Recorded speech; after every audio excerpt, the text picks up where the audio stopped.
आप सबका दिल की गहराई से शुक्रिया अदा करता हूँ और इस्तेमाल भी करता हूँ। आज जो भीड़ है ये दर्शा रही है कि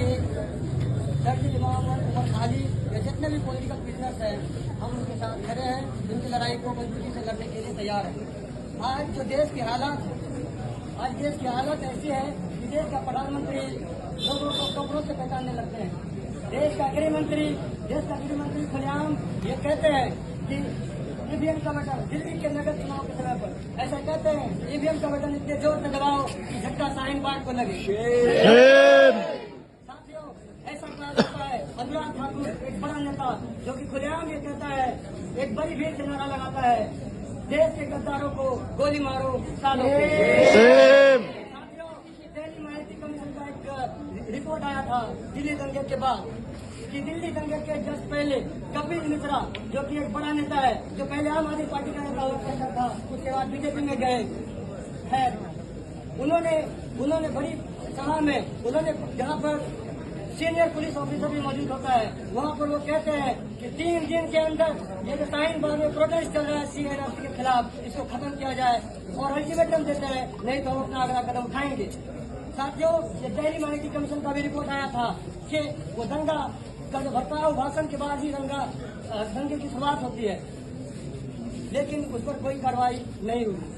साथ ही इस देश के एक बड़े नेता पूरन स्वामी जो कि इंटरनेशनल मीडिया से बैठ करके कहते हैं कि आर्टिकल 14 का मिस इंटरप्रिटेशन हुआ है। आर्टिकल 14 इक्वलिटी फॉर इक्वल्स है, मतलब मुसलमान जो है इक्वल्स नहीं है। साथियों, वो कहते हैं कि देश में 30% से वो मुसलमान अगर होता है तो देश के लिए खतरा होता है। साथियों, इस हालात में देश है, रिसेंट के घटनाओं को हम अगर देखते हैं, कोई ऐसा सप्ताह नहीं जहां कहीं किसी कोने से मुसलमानों पर अत्याचार, मुसलमानों पर हमला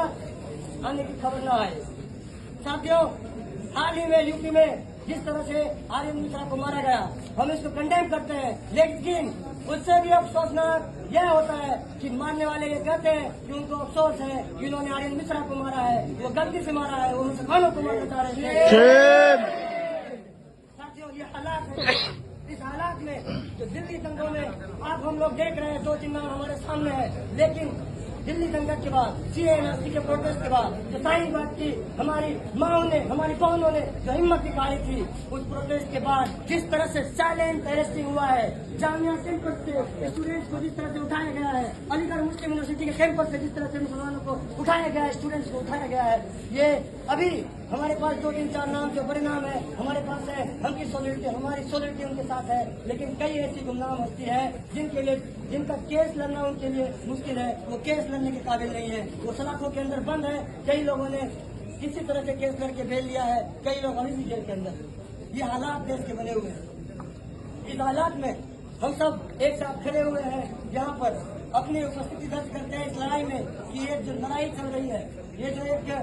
जो नैरेटिव सेट किया जा रहा है मुसलमानों के खिलाफ, लगातार मोबिलाइजिंग करके मुसलमानों के घर को डेमोलिश करके ये जो लड़ाई नहीं, ये जो माइंड सेट बनाया जा रहा है लोगों में मुसलमानों के लिए कि आतंकवाद है, इस्लामोफोबिक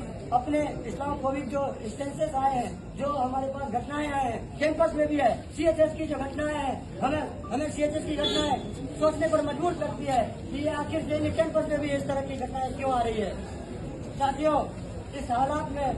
आप सब खड़े हैं, बिल्कुल ये लड़ाई और भी मजबूती के साथ लड़ी जानी है, क्योंकि जो उमर खालिद JNU का पार्ट JNU से PhD कर रहे थे, शर्जील इमाम JNU का पार्ट JNU से PhD कर रहे थे, ये देश में संविधान से सरकार चलाने की बात कर रहे थे, ये संविधान बहाल हो इसकी बात कर रहे थे, उन लोगों को जेल में डाला गया है। इस लड़ाई में आप सब यहाँ पर हैं, आप सबको बहुत शुक्रिया। इसी के साथ मैं अपनी बात खत्म करता हूँ। इनकलाब जिंदाबाद।